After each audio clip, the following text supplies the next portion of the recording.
Hello, and thank you for joining today's webinar. We will begin in 3 minutes.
Hello, and thank you for joining today's webinar. We are ready to begin. Today's webinar is eligible for 1 contact hour. Sigma Theta Tau International Honor Society of Nursing is accredited as a provider of continuing nursing education by the American Nurses Credentialing Center's Commission on Accreditation. The speakers and planning committee members have disclosed no conflicts of interest. To receive contact hours for this CNE session, participants are required to attend the webcast and complete the evaluation form, which will be emailed to all attendees approximately 1 day after the webcast. This webinar is being recorded and will be available via the Sigma repository within a few business days of recording. Following the presentation, we will have a question and answer session. You'll see on your GoToWebinar control panel that you can send a message through the questions feature. This is where you can type in any question you'd like to pose to the presenters. Be sure to hit send so the message makes it to us. To test out this feature, please submit the state or country you are from. We would like to thank our speakers for sharing their expertise with us today. Our speakers are Dr. Larry Slater, Vincenza Coughlin, Mary Ho, and Michelle Young. Dr. Slater is the Director of Undergraduate Programs at NYU Rory Myers College of Nursing. He received his BSN and PhD from the UAB School of Nursing, where he has also completed postdoctoral training focused on psychosocial aspects of aging with HIV. He is an expert in technology, enhanced education, and alternative teaching strategies. He is a certified nurse educator and has received awards from peers and students for his teaching. Vincenza Coughlin is a nursing professional development specialist for orientation and preceptorship at NYU Langone Health Tisch. Vincenza received her baccalaureate and master's degree in nursing education from the NYU Rory Myers College of Nursing. She is certified in nursing education, maternal newborn nursing, and lactation counseling. Vincenza is a member of Sigma and has previously served as chapter secretary. Mary Ho is the nursing professional development specialist at NYU Langone Health. Mary's background is in pediatrics and pediatric critical care, but she has been working in the education department for the past 2 years. Michelle Young is the nurse residency coordinator at Hendricks Regional Health. She has over 20 years of experience in newborn intensive care and adult recovery room nursing. She has her master's in nursing education and for the last 8 years has focused on passionate, innovative, and engaging in educational modalities.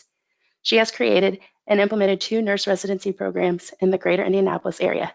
Now let's go ahead and get started on tonight's presentation.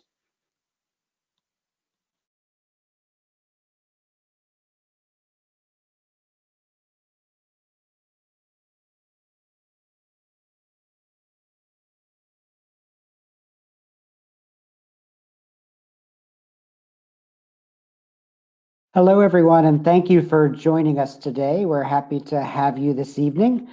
I know we have people from around the country and around the globe that are with us today. And as we get started, we just want to highlight that a lot of what we're going to be talking about may be a little bit North America centric in terms of licensing for us in the United States and Canada, but hopefully we'll also be providing some information that can be helpful for some of our colleagues around the globe that might be finishing up nursing programs and looking to enter the workforce as well during this era of COVID-19. For my part, I'm going to kick us off by talking about your completion of your nursing program. We geared this towards those that are graduating this semester or may have just graduated, or those that might be graduating in the summer. But some of these can also apply to people that may graduate after the fall semester. We do not know how long some of these changes will keep going, so we will have to think about how the NCSBN and states and boards of nursing adjust on the fly as we continue to see how we are handling this pandemic.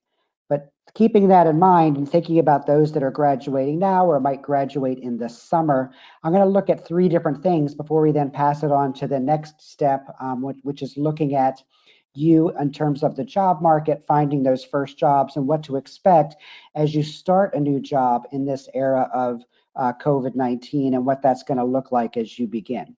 So to look at the first part and your graduation, first off, congratulations on making it through your nursing program, finishing up this semester or in this summer.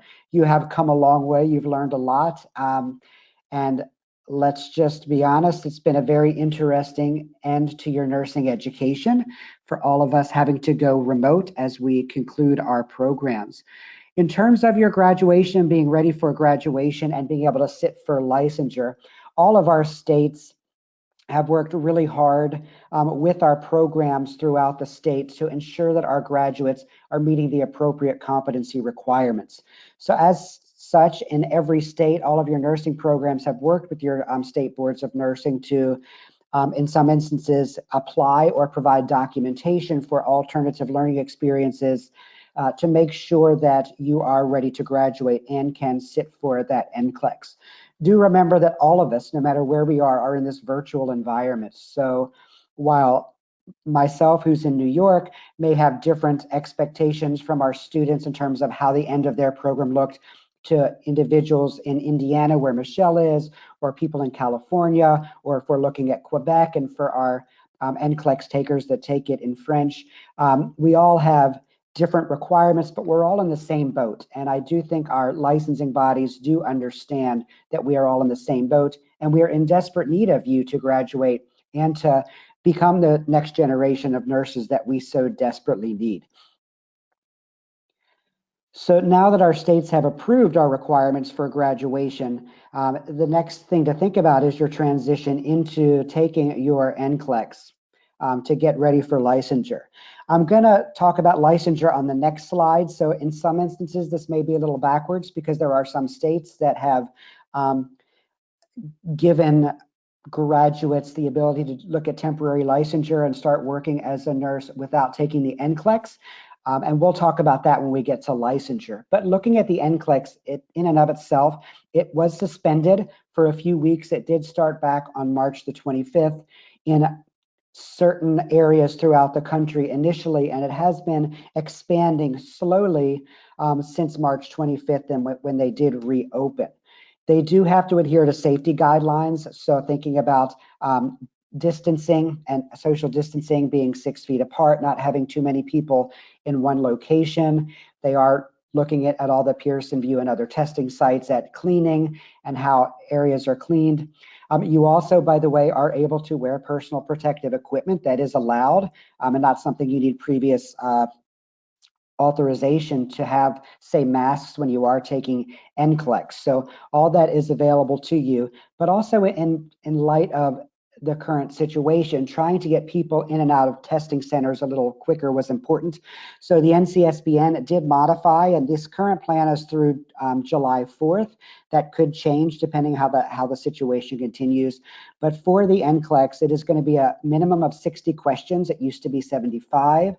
And a maximum of 130, so not the 265. And the maximum time is 4 hours as opposed to the 6 hours for NCLEX.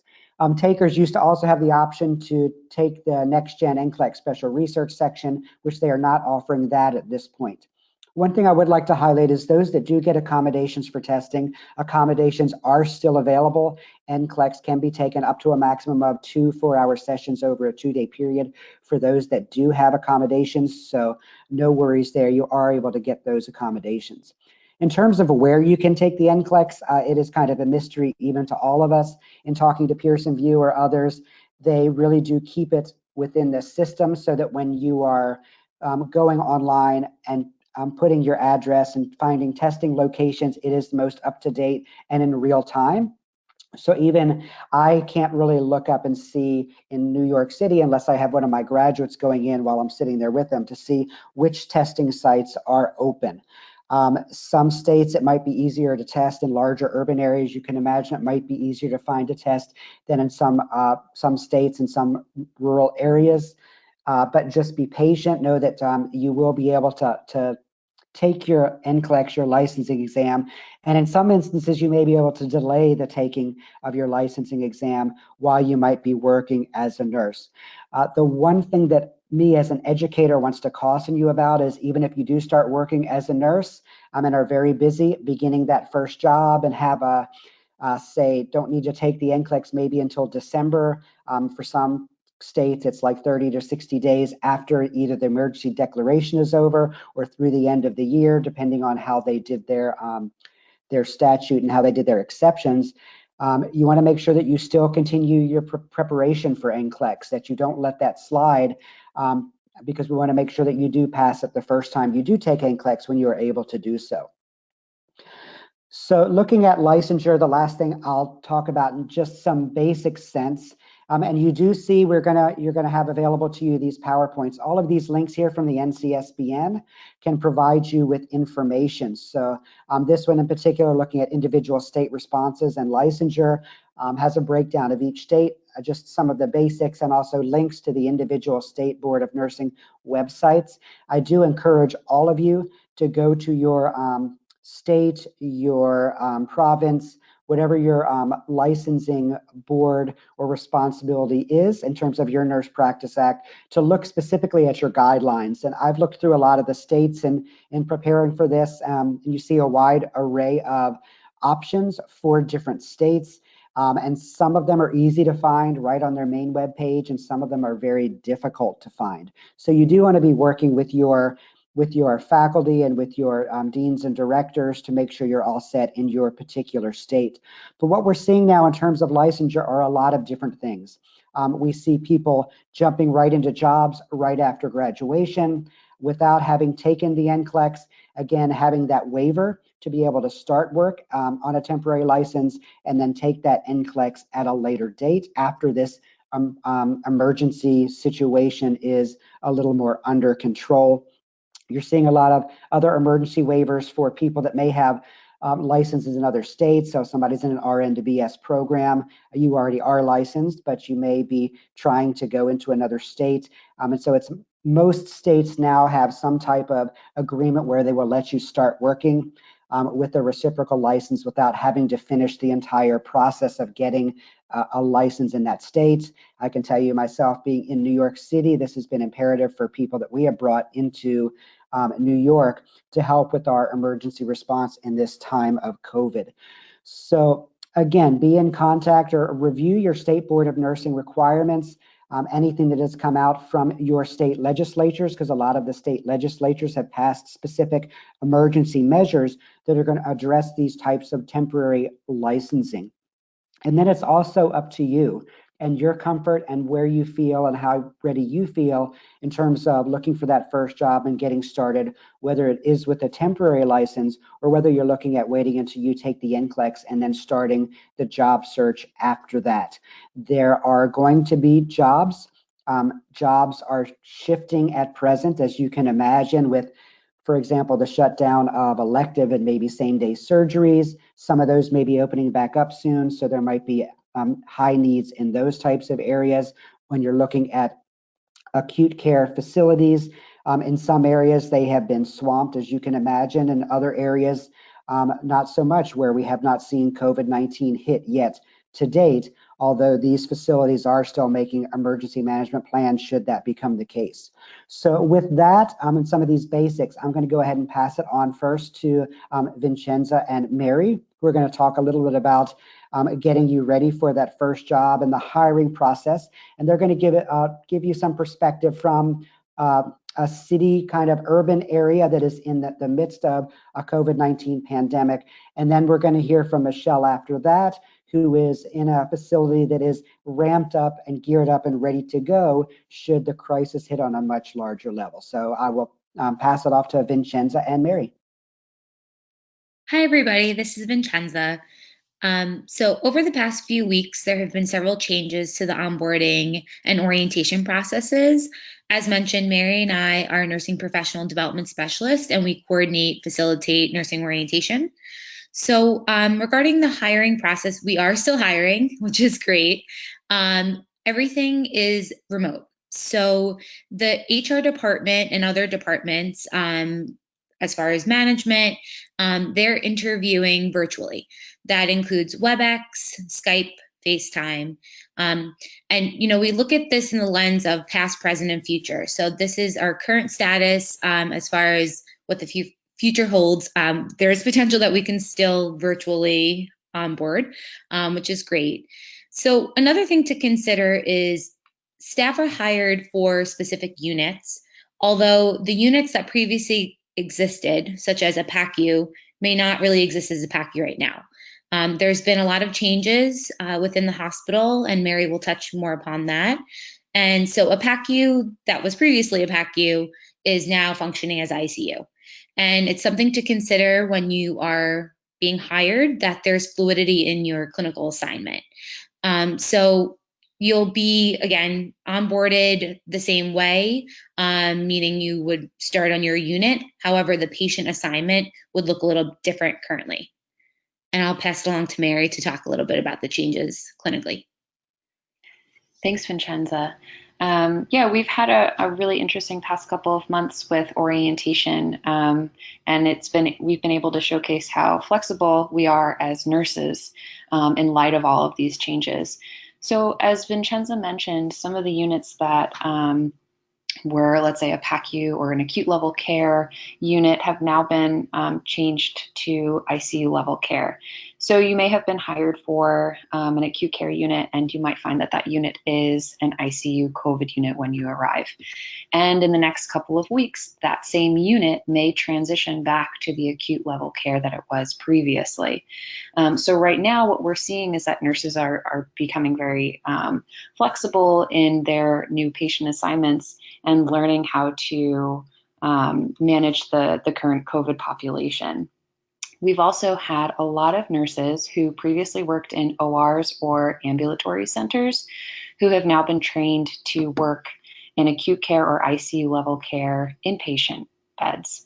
And so these nurses who you may be working alongside with once you start working on the unit, they may transition back to the ORs or to the ambulatory centers that they were previously assigned to. So the patient population will change, the types of units that we're working on will change, and also the composition of our coworkers will change over the next weeks to months. And we're realizing that while COVID, we're in the midst of it right now, there could be kind of a pendulum swing that in a couple of months may come back, and we might have to become more flexible in the future. We're also onboarding hundreds of travel nurses at our institution. So again, another level of complexity, working with a lot of different people, meeting people might be leaving in the next few weeks to months. We've had a difference in our practices in terms of caring for COVID patients. They're high acuity. And so we're finding that while there are new nurses coming to the bedside, they are in the same kind of learning phase as very experienced nurses and practitioners. So we're all kind of learning how to care for these COVID patients together because it is very new to all of us. And the last thing I'll talk about is PPE. Everyone has been there's been a large focus on PPE with COVID. And while we've always been mindful of it, because we want to, let's say we're going into a patient's room, they're on isolation for COVID, we want to make sure that we're cluster caring for our own efficiency. But what we're now finding is that we want to be efficient, but we also need to make sure that we're not using more PPE than we need. And so we're hyper conscious. Every time we walk into the room, we want to make sure that we have every single piece of equipment and supply so that we don't need to step out of the room to get anything. So that's been really a team effort, both in and out of the room. And it's been amazing to see everybody work together. Hi, and this is Vincenza again. So I'll just talk about the nurse residency program. So as a new graduate, the nurse residents are within their first year oriented to the hospital environment. The nurse residency program has maintained structure, meaning new nurses are still being hired for the nurse residency program and the program seminars are still taking place. Again, this is virtual, so we have WebExes with our speakers and our presentations all remotely.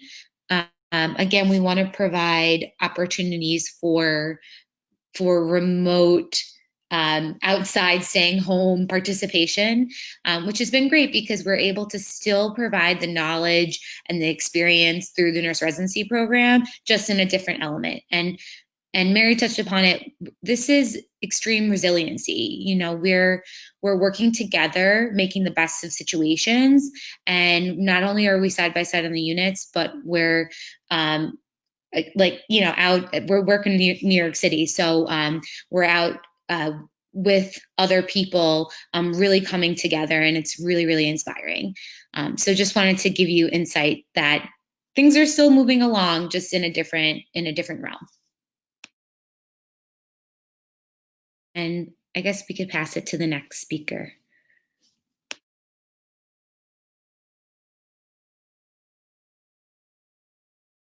All right, well, hello there.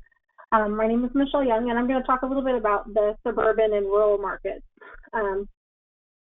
We have wanted to talk about a little bit about what you're going to expect when you're looking for a job. You know, healthcare is always changing, and now is no different. Looking for a job is an exciting and scary time. With all that's happening in the world, I want you guys to imagine, I imagine that those feelings are palpable, but I want you also to acknowledge that those feelings that you're having and give them the respect that they deserve. Because, and once you do that, then you have to focus on taking care of yourself and your future careers. So hospitals definitely need you. They're, like they talked about, a lot of people have moved to virtual interviewing, several layers of phone interviews, different things like that. We too have had the same types of changes in our unit. So our PACU is also an ICU, even though we're obviously much smaller than the New York market. We still made a lot of changes to our facilities. A lot of nurses changed to lots of different departments. We had people from outpatient surgery helping on medical, and all different kinds of things have happened. We kind of had all hands on deck, so different departments have come to help, and that's really been beautiful to see everybody come together. But we still need you. We're still looking for new nurses. We are still hiring, and so we want you to continue to do that and look for jobs. We'll certainly take you in. We want you to advocate for yourself, though. One of the things I wanted to share tonight was really about how you can take care of yourself during this pandemic. Make sure that you find a hospital with a residency program to support you through your transition. Don't feel like you can just go anywhere. Definitely go somewhere where you can be supported. This is the beginning of your journey in your nursing profession. So don't allow the circumstances of the pandemic to rob you of the solid foundation that you're going to need to be successful in your career. Residency programs are amazing. They foster support, mentorship, building of essential nursing skills and knowledge that you're going to need for your career. Our facility canceled all of our classes except for the residency program because we know how important it is to continue to educate our nurses and get them prepared to be at the bedside. We actually have a 10-week skills rotation in our residency program where they rotate to 36 different units in our hospital to obtain skills. And we're still doing those rotations because we want the new grads to be confident and secure in their skills. So look for programs that are offering you, or look for hospitals that are offering you residency programs where you can have a good foundation. Also be sure your orientation is not shortchanged, right? The first thing I hear when the new grads start here at our hospital is like, am I going to be thrown to the wolves? No, you're not going to be thrown to the wolves.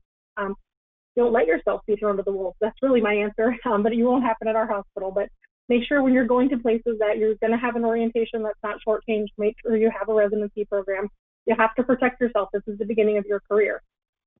Some keys to success: flexibility is a must.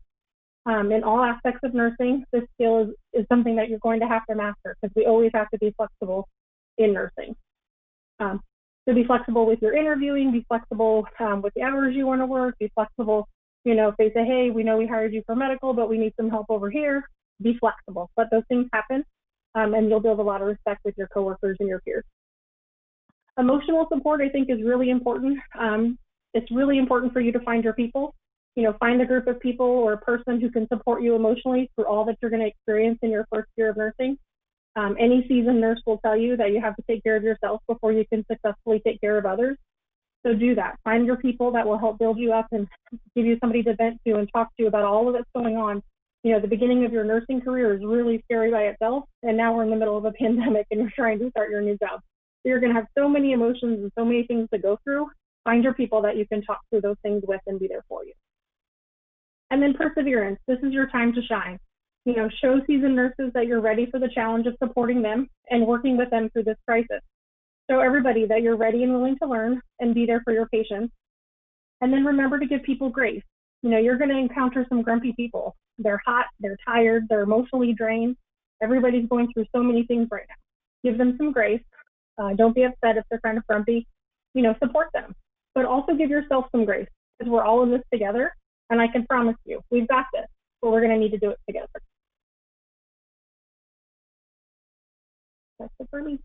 Thank you so much, Michelle, and thank you, Vincenza and Mary. And for all of our attendees, we did want to keep our introduction short to save a lot of time for your many questions that you probably have. But I do want to wrap up with one thing.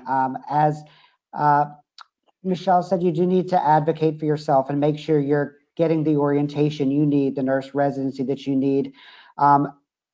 But one thing I want to highlight is, you often hear that we say nurses eat their young and you're going to be worried about bullying and incivility, and that has been an issue. One thing that this pandemic has shown us is the imperative of working together. So both intra-professional within the nursing profession and interprofessional with all of the other healthcare providers and all the other frontline staff, how imperative that is. And I have seen so many wonderful things, and so have my graduates, with what we're seeing out there, with people working together, with people picking each other up, building each other up, supporting each other. And so I hope this one bright spot that may come out of this awful pandemic is the respect that we have for each other in the workplace. And so I think, despite it being an era of a pandemic, you are walking into what we think, of course, is the greatest profession, which is nursing, in a time where we are seeing unbridled camaraderie and interprofessional collaboration and commitment. And it is a wonderful thing. And we want you to go out there on the front lines and continue what we see being started with your ability to teamwork, your ability to assess and prioritize, your ability to step in when needed. We are excited for you to be graduating and joining our profession during this absolutely imperative time. So with that, we are going to, now we have lots of time for any type of question from you're finishing your program, licensure, graduation, the NCLEX, onto the hiring process, the onboarding process, what your first job might look like, which Michelle said flexibility is the key. So any questions you have, and we'll be happy to answer them. Hey, Larry, can you just remind us of which hospitals you work at? The audience was just asking which hospitals you each work at. For me, I am an educator. I'm the director of undergraduate programs at the NYU Roy Myers College of Nursing, and I work with instructors and have students in hospitals all throughout the New York City area, from the Bronx, Manhattan to Brooklyn and Queens. Mary and I work at NYU Langone Health Tisch, which is the Manhattan campus of NYU Langone Health. And Michelle Young, I work at Hendricks Regional Health in Danville, Indiana. It's about 15 minutes west of Indianapolis. Thank you. I have a question. If I postpone taking my NCLEX because I need to start working at the bedside, do you have any recommendations for how I should study for a later date, or do you have any resources that I should look to for help? That is a great question, and I did say in the beginning, if you do go that route, that it is imperative that you keep yourself prepared. One of the hard things that you're going to realize is when you're taking NCLEX and you're doing NCLEX style questions, right? We can only kind of solve one real world problem at a time. We have to think about not pulling in from our own personal experiences, but looking at the question that's in front of us and attacking that STEM. So one of the difficulties we find in people that actually do start working and delay NCLEX is sometimes they bring a little too much real world experience into a computerized testing environment, if that makes sense. So one of the best things to do is, even while you're working, to spend time every day, if you have 5 to 10 minutes, and you're using a resource, like there are many that programs use for NCLEX prep resources, and there are a lot of other NCLEX prep resources on the market, so I don't want to name them, but you probably know several that your peers have recommended, that you continue doing questions on a regular basis and you vary your content in those types of questions. And you don't also get stuck in thinking about just your niche that you end up working with, because your NCLEX, remember, is going to test you on all of it, on your maternity, your peds, your acute psych, even if you're working in a COVID ICU. So doing questions every day is one thing that I would recommend.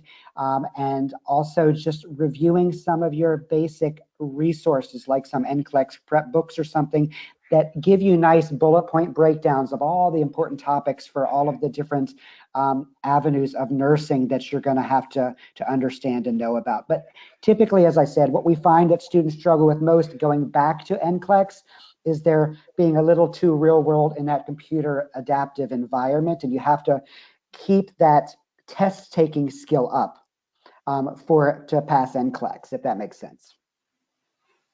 Thank you. Larry, I'd like to, if it's okay, I'd like to add to that too. Just in terms of the NCLEX itself, I know that there are, several states that have required that you don't have to take the NCLEX to start working, but there are still individual hospitals who are still choosing to not go that route, and they're still requiring you to take your NCLEX. So it's not automatic that even though the state says you don't have to, the individual hospitals still have a choice on whether or not to allow that. And I know of hospitals that they're not desperate, that's so desperate for nurses that they're choosing to go that route. So just I don't want everybody to expect they can not worry about their NCLEX right now, because they may very well have to do that to get a job. Thank you, Michelle. I appreciate that. I did mean to mention that in the beginning, and I am glad that you brought that back up. So this goes to the hiring process, right? And where you're looking for a job. Not only do you need to know what the state is requiring, you need to know what your potential employer is requiring to make sure that you're meeting the needs of that particular position as well.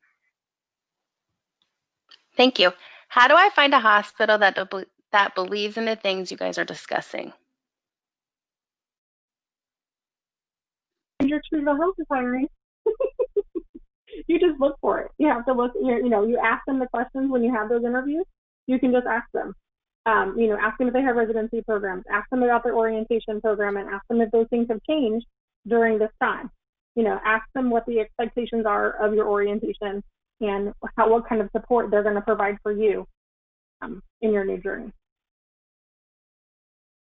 Are there any tips for phone interviews?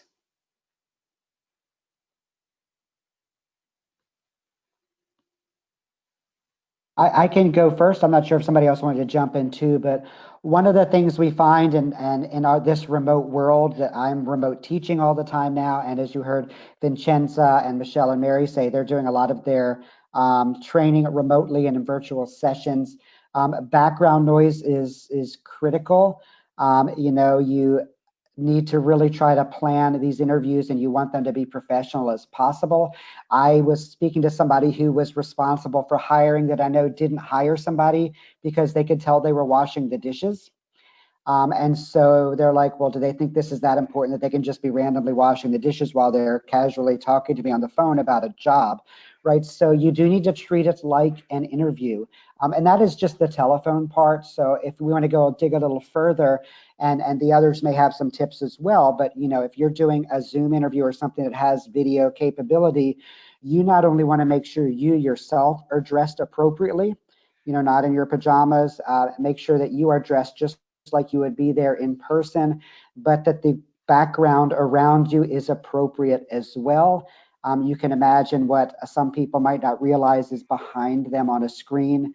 Now, we do realize in today's day and age, if a dog walks behind you, or if you are having to care for little kids and a kid happens to walk in the room, that's not as damaging, say, as inappropriate pictures or backgrounds behind you while you're doing an interview. And I'm not sure if any of our others out there have any additional ideas.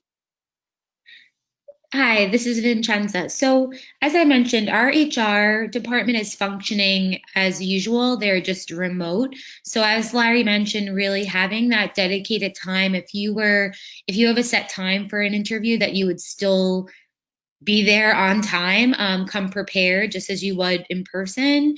And like I mentioned, at least at our institution, we're doing Skype, we're doing FaceTime, where you get to see somebody. So be professionally dressed and appropriate. How would you recommend asking about the PPE situation at certain hospitals during an interview?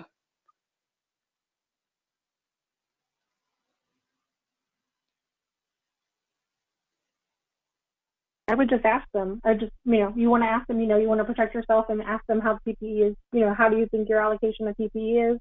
Is this something we need to be concerned about? Ask them, how often it's replenished if they need it, and see what they say. I think additionally, Vincenza or Mary or Michelle, in your residency programs, have you added any content that relates to use and donning and removing PPE as well in terms of the safety of your new grads? We've provided, this is Michelle, we have provided that information, and actually on day one of hire, we provide everybody with a regular surgical mask and a 95 and a face shield. That's what they get first day when they walk in, because we want them to wear their surgical mask throughout the day. Where can I check for the hospitals that have unions and nurse residency programs?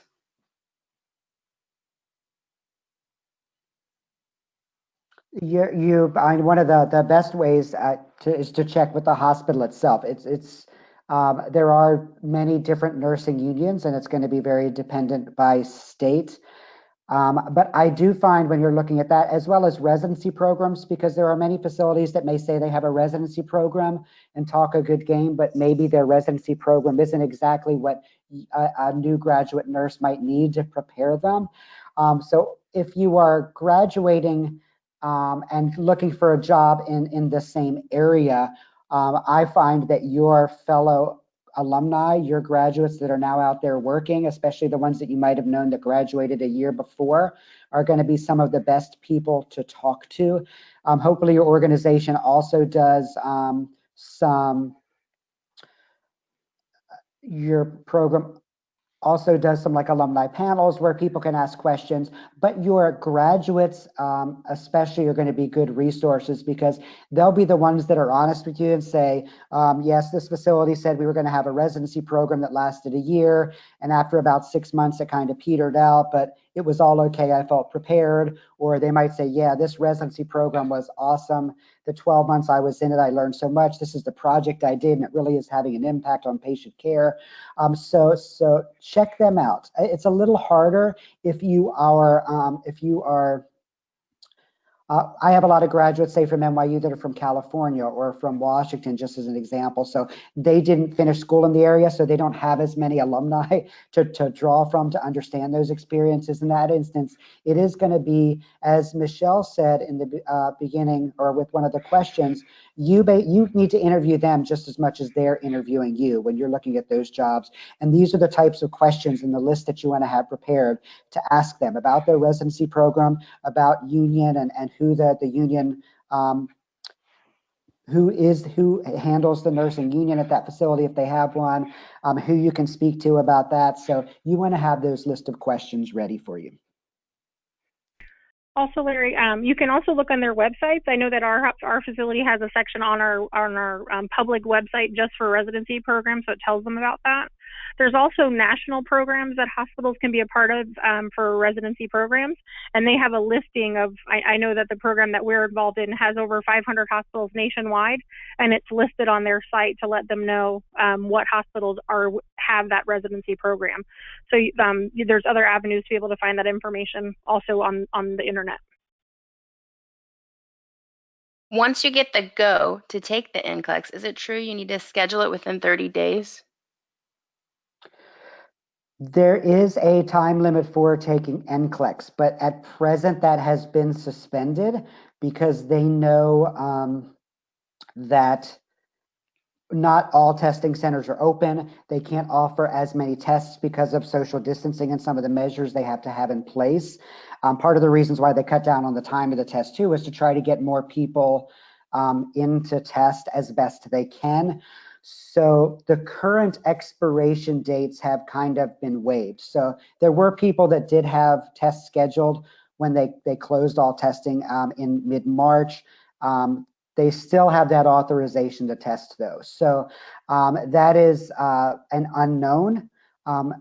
As of now, it's kind of been suspended in terms of the limits, but that could change at any time through the National Council of State Boards of Nursing and through Pearson VUE, who handles the testing and the scheduling.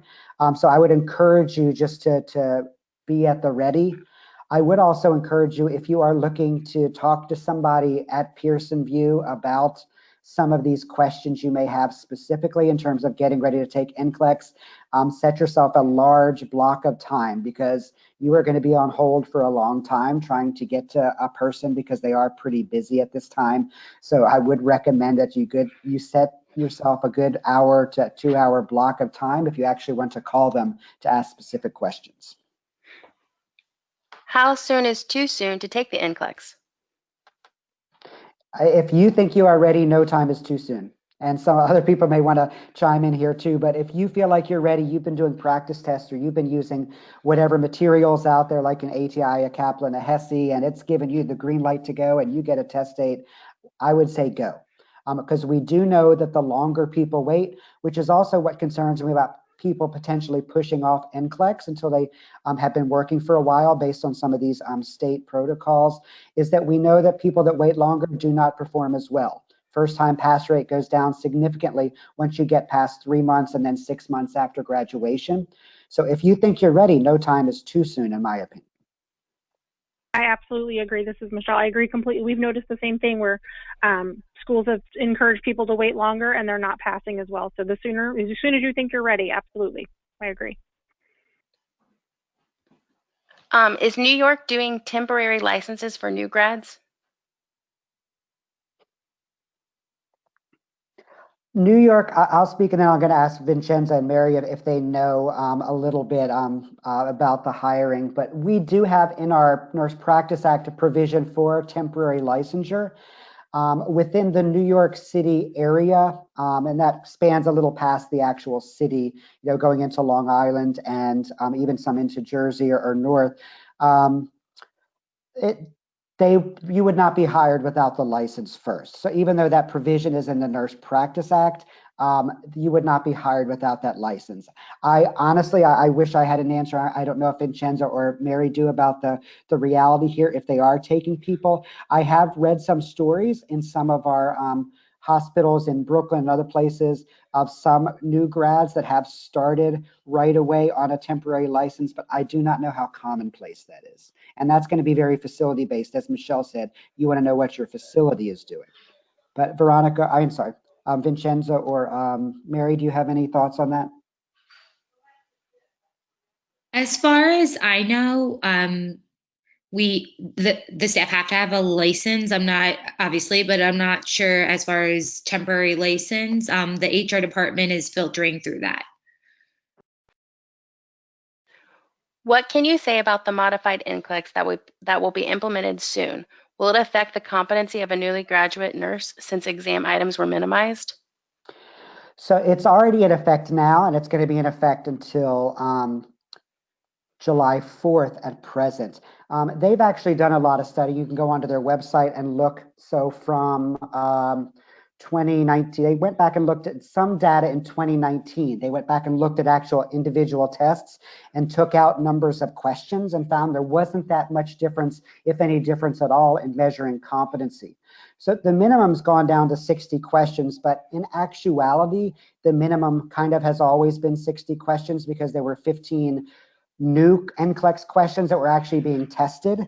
That they were collecting data on. So out of that 75 minimum, there were actually really only 60 real questions to be able to pass or fail in that first group of questions. So the bigger thing is cutting off at 130 instead of 265. And they've actually, according to their website and talking to them, reviewed data from thousands of test takers and looked across all NCLEX competencies and did not see much difference if they had, say, rescored people last year at that 130 test item cutoff, how many passed and failed, it was basically equivalent.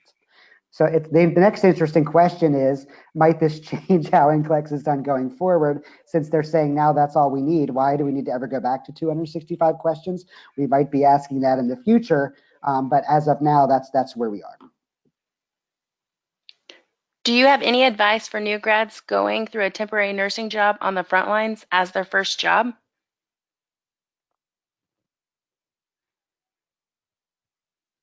I think this is Mary. I think as we kind of touched on earlier, it calls for a lot of flexibility and going in any time. And so this is just a new wave of challenges that we're facing. But I think giving yourself grace and taking time to take care of yourself outside of nursing will go a long way because we have chosen a challenging profession and it's dynamic and interesting and you will come to love it, but it may take a little bit of time. What kind of past work experience might be useful to emphasize with prospective employers that would make me more attractive to hire during this pandemic?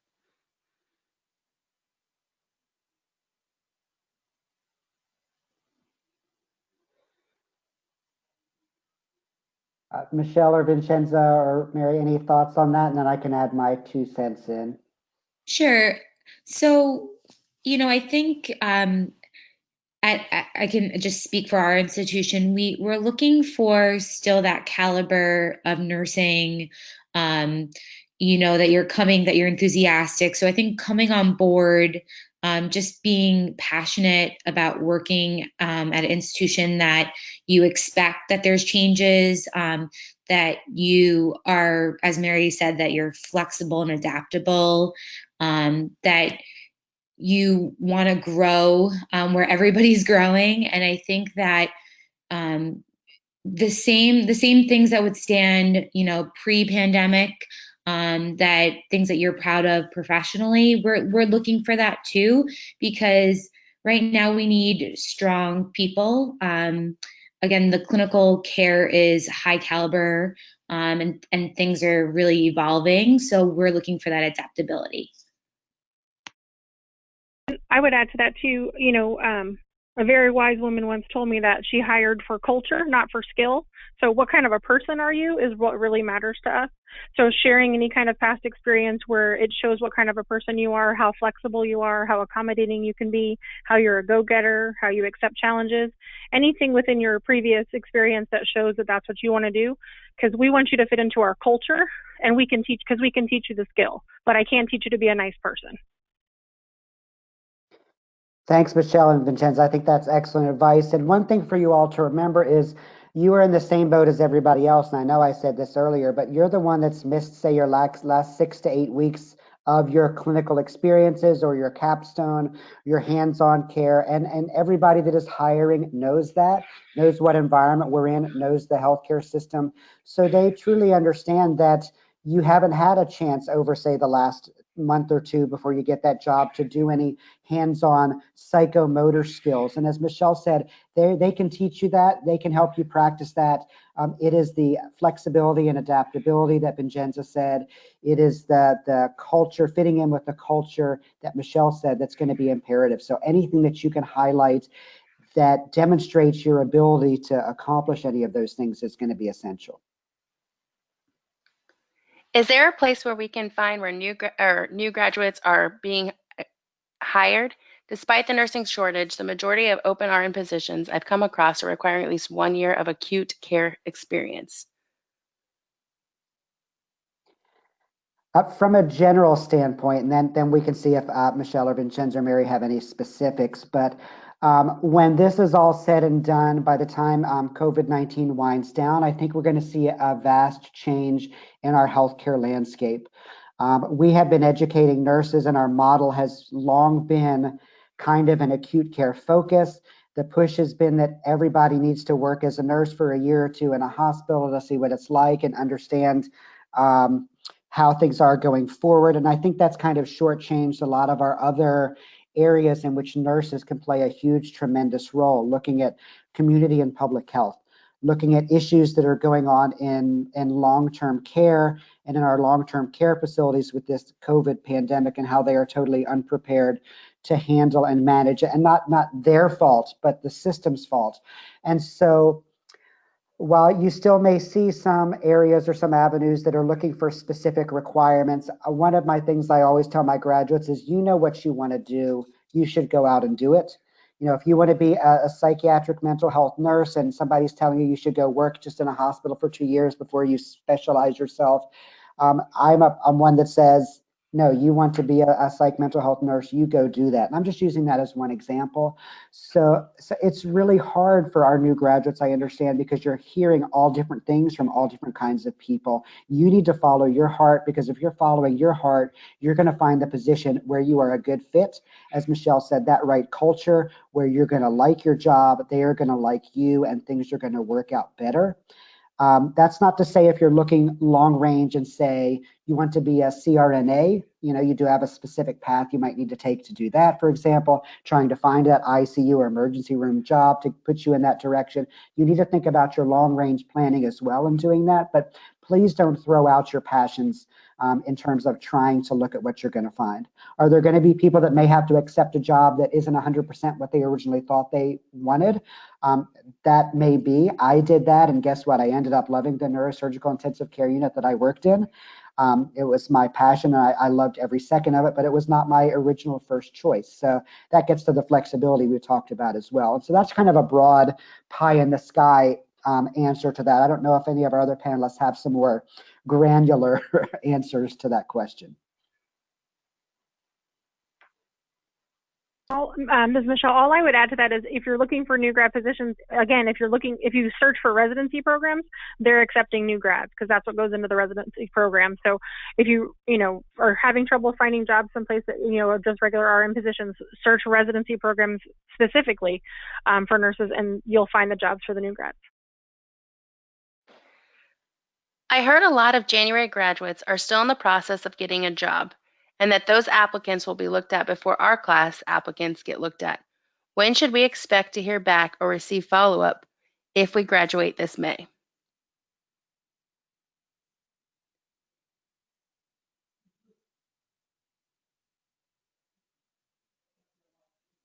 I can leave that to our clinical folks that are on here. None of us are actually in the hiring realm.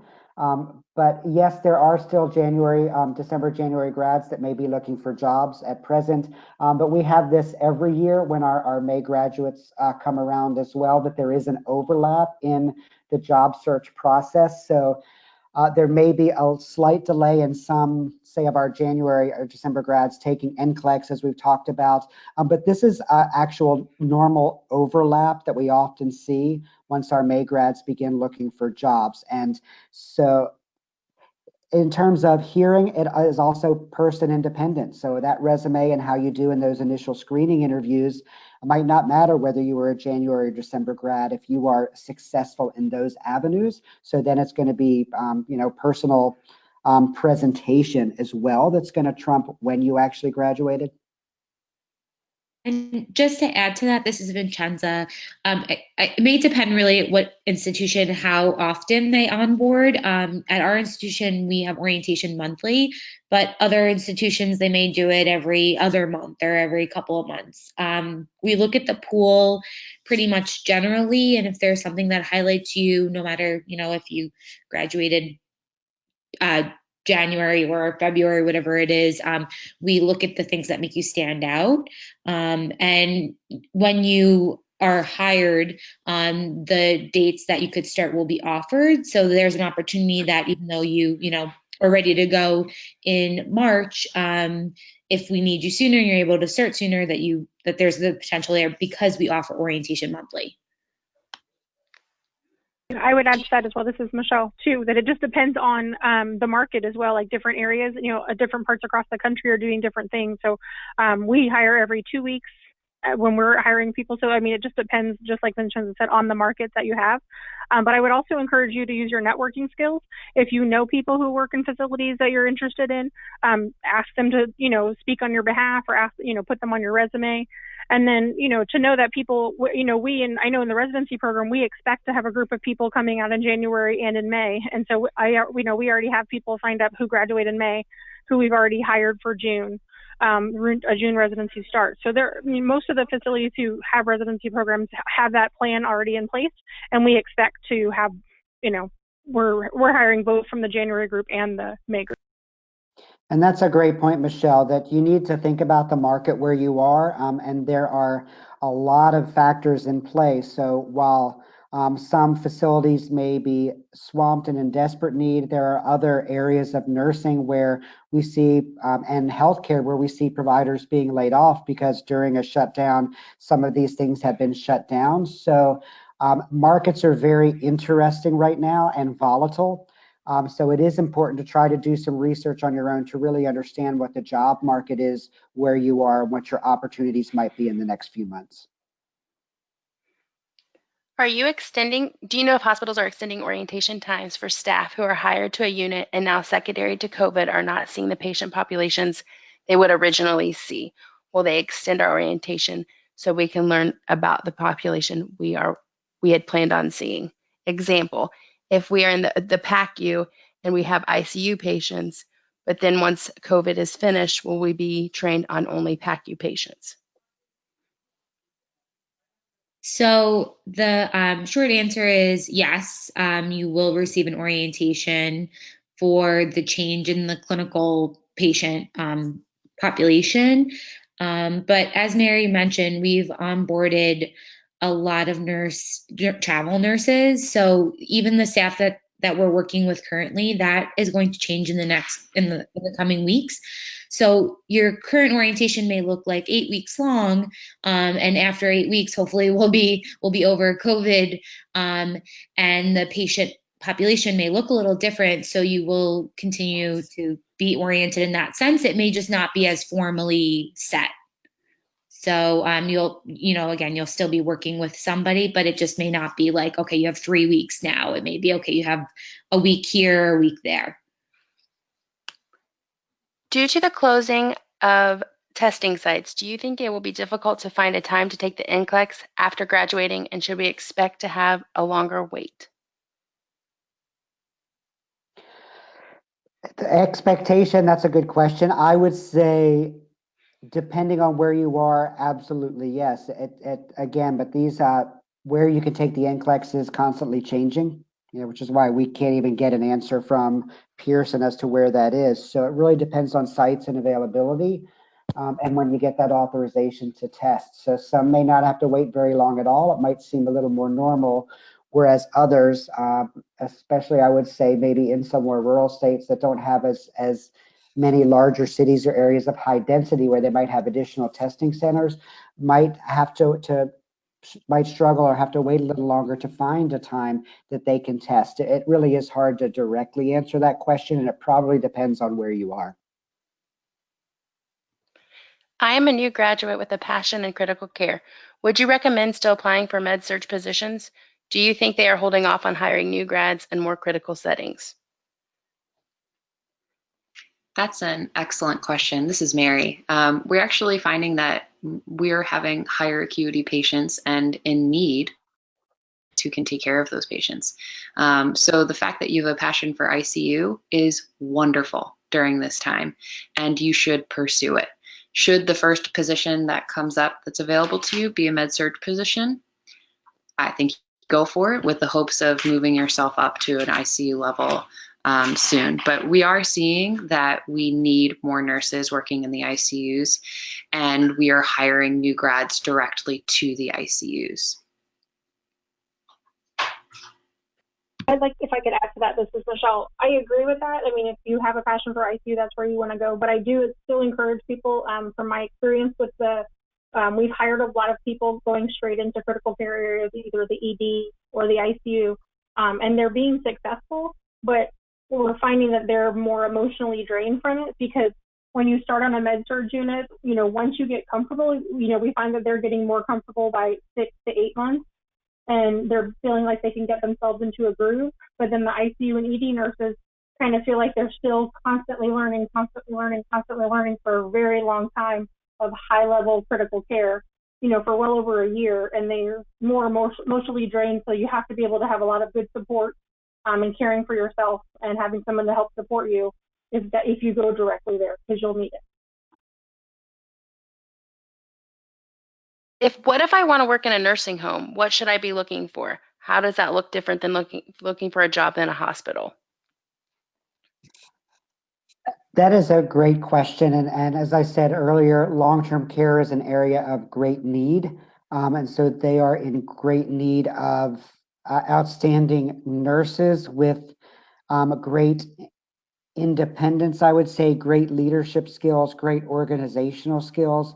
The current state of long-term care is such that for my graduates that I know have gone into long-term care, there are not residency programs. We've been working with some people here around New York to look at developing some residency programs related to long-term care as well as ambulatory care like home health, because they don't really exist. As well as orientations. We find that since they're often so short-staffed, orientations are very short, and these nurses are often put in charge of large units very quickly. So as I said earlier, I think this whole COVID-19 pandemic is going to rethink how we look at long-term care going forward, and it's going to be essential that our global healthcare systems really review this and how we're staffing and how we're taking care of this population. So it is a tough area to start your career in as a nurse, if you want the honest truth. But we need people there, and if that is your passion, I applaud you. I do just want you to understand the realities and be prepared that it will not be easy. And all of those things that Michelle talked about earlier about yourself, that you need to prepare have your space to vent, your networks to talk to and assist with your emotional support and those kind of things are going to be critical. How should we go about applying for a job during this pandemic work if we are at higher risk due to underlying medical conditions? That is an excellent and very tough question. As we still have on the slide, advocating for yourself, and it's also thinking about your own safety and the safety of your family. There are a lot of options in nursing. Some of them that don't necessarily have to be face-to-face are hands-on. We are finding out now more about the importance of telehealth, telemedicine. Our nursing programs, unfortunately, don't do a tremendous job, some better than others, in teaching the tenets of telehealth to our graduates, our nursing graduates. There are opportunities for nursing professions that aren't as hands-on. As a new graduate, I personally can't give you any advice about how you might look at those kind of jobs if you are specifically concerned about your own safety in terms of having underlying conditions that might put you more at risk during this specific pandemic. But there are options out there. I don't know if our panelists have any other thoughts or ideas, but it is a very real question, but a very difficult question.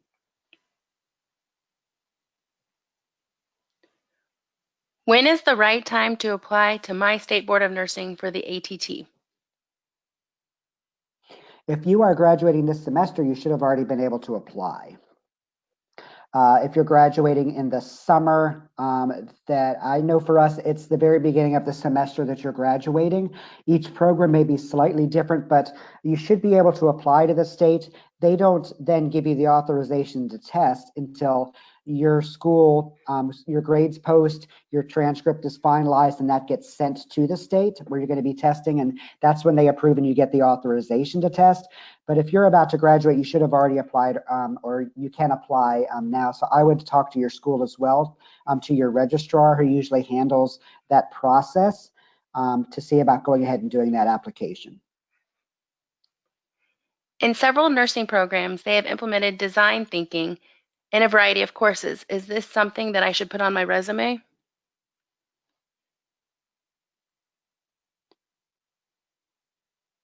I wonder if this is one of my students, but I would definitely put it on your resume. We do teach design thinking at NYU, just NYU Myers, for everybody out there. And design thinking is used a lot. And I sit on a curriculum committee, and they're actually teaching design thinking now in engineering programs, in business programs. The healthcare is moving more towards a design thinking kind of framework. So looking at thinking outside the box, looking at being able to identify problems and use outside the box thinking to address them quickly. And this COVID-19 pandemic has really demonstrated the need for quick, on your feet design type thinking.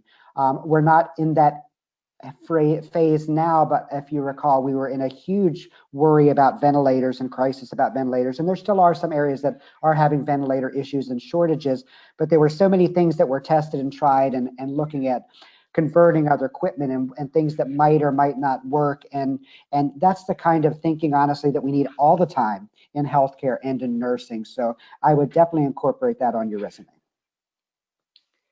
How do you go about starting your nursing career when there are limited positions open for new grads, and specifically residency programs still have a strict GPA requirement regardless of the needs for RNs?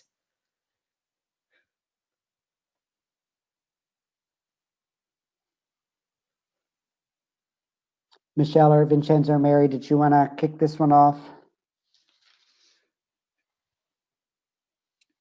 I personally don't have a great answer for that. I do know that some programs do look for kind of GPA requirements as a way of looking through a large number of applications they may be getting. Is it the be all end all? Not even necessarily in those instances. As Michelle said earlier, if you do have people that you know within systems, they can advocate on your behalf as well to try to assist with that.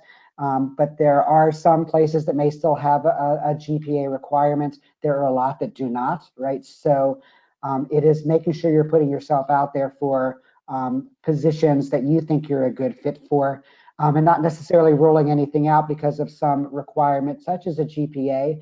That doesn't mean that you have a great resume otherwise that might catch somebody's eye and get you that first interview that can get you in the door, right? So it's a very difficult question, and gets back to what Michelle said about the market. Every market is different in terms of job availability right now and the types of jobs that are available. So some flexibility on your part may be key as you're doing this initial job search. Michelle or Vincenza or Mary, anything to add to that? Yeah, I think that's a challenging question to answer, and I mean, to put things into perspective, we do where Vincenza and I work, we do have a GPA requirement at this moment. However, we've also since we don't know what the trajectory of COVID-19 is right now, we're trying to keep in mind of what our current recently hired 400 travel nurses. In the past month, we've had 400 travel nurses come on. And we don't know in 8 weeks' time when those travel nurses will be leaving, we don't know how many patients we'll have with long-standing COVID-related issues that will still need hospitalization. So at that time, anything could really change. So what stands today could be very different tomorrow. So challenging question to answer, but institutions like NYU where I work that have had a long-standing GPA requirement, that could be changing. And then last question, as a new nurse, what should I expect orientation to look like? So right now, this is Mary from NYU. Right now, our orientation is exactly the same. We have a handful of classes. Some of them are now virtual, but we do all of the same hands-on skills sets once you get into the hospital. And then once you hit the unit, the time frame is the same. What could be different is the unit where you end up. If it's currently functioning, orientation may be extended. Same thing for if you are going to a unit that transitions to a different type of unit, your orientation could be extended. But other than that, our orientations are essentially accomplishing the same things.